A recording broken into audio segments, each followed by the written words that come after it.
नमस्कार प्यारे बच्चों। आज हम मध्यकालीन भारतीय इतिहास जो कि हमारे प्रथम पेपर के अंतर्गत है, इसमें हम विजयनगर साम्राज्य का अध्ययन कर रहे थे। बच्चों, विजयनगर साम्राज्य से आप पिछले 2-3 प्रकरणों में हम अध्ययन कर चुके हैं, 2-3 पीरियड इसके बारे में पढ़ा चुके हैं, तो आप अच्छी तरह से परिचित होंगे। आपने बचपन में कहानियाँ भी पढ़ी है। तेनालीराम की कहानी उसे लगभग हर बच्चे परिचित है। तेनालीराम की कॉमिक्स भी आती है। तो तेनालीराम जिसके दरबार में थे वो शासक थे कृष्णदेव राय। और कृष्णदेव राय भारतीय इतिहास के महानतम शासकों में से एक है, जिसमें महानतम शासकों में आते हैं सम्राट अशोक, समुद्रगुप्त,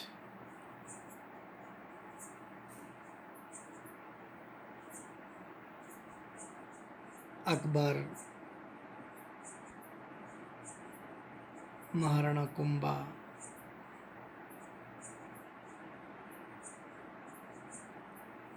ऐसे महानतम शासकों की श्रेणी में कृष्णदेव राय को रखा जाता है। तो कृष्णदेव राय है वो तुल्लु वंश के, कल हम पढ़ रहे थे, जो नरसिंह था उसने नरसा नायक का बेटा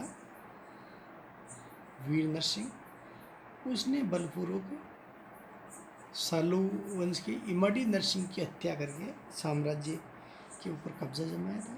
और वीर नरसिंह मात्र 4 वर्ष शासन कर पाया, 1505 ईस्वी से 1509 ईस्वी तक। और वीर नरसिंह का सौतेला भाई कृष्णदेव राय, उनकी मृत्यु के पश्चात 1509 ईस्वी में विजयनगर साम्राज्य की गद्दी पे आसीन होते। और ये विजयनगर साम्राज्य के महानतम शासक थे। इसके समय में ही 1526 ईस्वी में उत्तर भारत में बाबर का आक्रमण हुआ था और मुगल सत्ता का प्रारंभ हुआ था। बाबर ने भी अपनी आत्मकथा में भारत के 5 महानतम राजाओं में कृष्णदेव राय को एक शक्तिशाली शासक बताया है। अपनी सांस्कृतिक उपलब्धियों के लिए इन्हें आंध्र भोज कहा जाता है। सालो तिम्मा उनके योग्य मंत्री एवं सेनापति थे।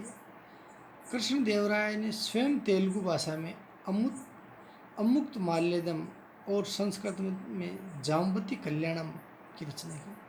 अर्थात कृष्णदेव राय स्वयं भी तेलुगु भाषा के एक महान विद्वान और महान कवि थे।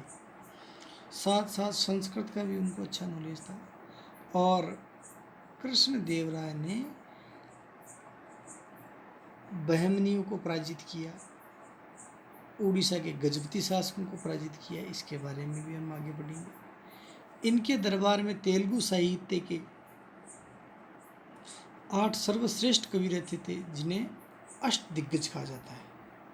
तो ये क्वेश्चन अक्सर आता है, अष्टदिग्गज किस सम्राट से या किस शासक से, किस राजा से संबंधित है? ये क्वेश्चन अक्सर आता रहता है। 1510 ईस्वी में उन्होंने बीदर के शासक महमूद शाह को पराजित किया। उड़ीसा के गजपति शासक प्रतापरुद्र देव ने इनके साथ संधि की और अपनी पुत्री का विवाह कृष्णदेव राय के साथ किया था। किसने किया था? प्रतापरुद्र देव, जो कि गजपति वंश के शासक थे उड़ीसा के। 1520 ईस्वी में गोलकुंडा को हराकर वारंगल पे अधिकार कर लिया। बहमनी साम्राज्य 5 भागों में बढ़ चुका था। बीदर, गोलकुंडा, अहमदनगर, बीजापुर,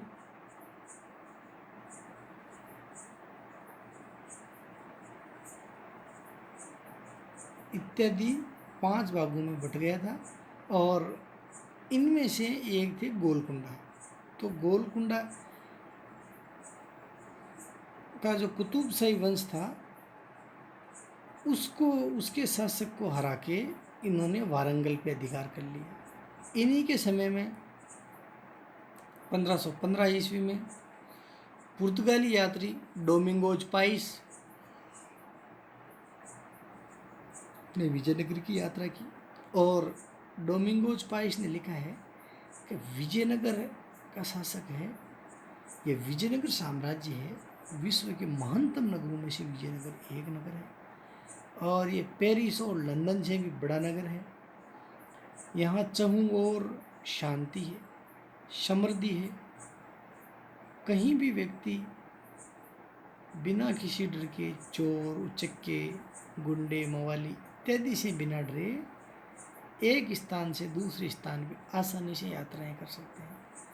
1515 से 16 ईस्वी में एक और अन्य पुर्तगाली यात्री बारबोसा ने विजयनगर की यात्रा की।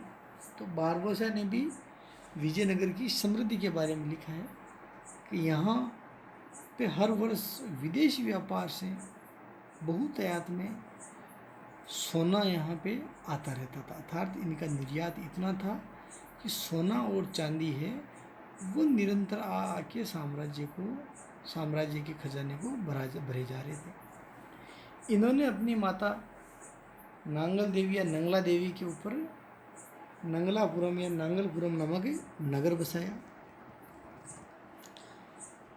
1529 ईस्वी में कृष्ण देव राय की मृत्यु के पश्चात सत्ता के लिए संघर्ष आरंभ हो गया और इन्हीं का जो राजकवि था वो था तेनालीराम। तेनालीराम है वो जिस प्रकार से अकबर बीरबल के किस्से प्रचलित है उसी प्रकार से विजयनगर साम्राज्य के राजा कृष्णदेव राय और तेनालीराम के किस्से उत्तर भारत और दक्षिण भारत में समान रूप से प्रचलित है। तेनालीराम एक बहुत ही महान और बुद्धिमान व्यक्ति था और वो कृष्णदेव राय जैसे महानतम सम्राट के शासन में आश्रय पाया हुआ था और 1529 में इनकी मृत्यु हुई और इस संघर्ष के अंत में इनका सौतेला भाई है अच्युत देव राय, वह शासक बनता है। अच्युत देव राय के शासनकाल में ही 1535 ईस्वी में पुर्तगाली यात्री नूनीज आता है।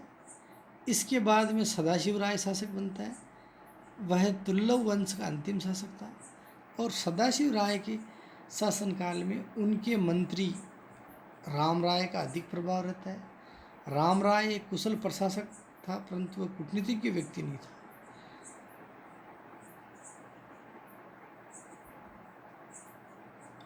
राम राय है उसने एक एक करके अपनी कूटनीति के माध्यम से, हालांकि वो उतना अच्छा कूटनीतिज्ञ नहीं था लेकिन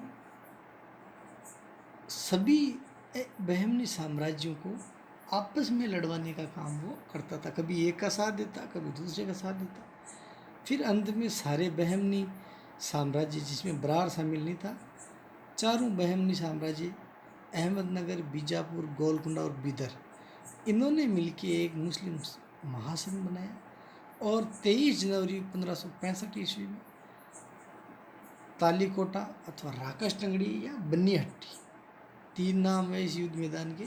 तालीकोटा युद्ध के नाम से भी आता है कि तालीकोटा का युद्ध कब हुआ, राकश टंगड़ी का युद्ध कब हुआ, बन्नी हट्टी का युद्ध कब हुआ। तो ये युद्ध हुआ 1565 ईस्वी में।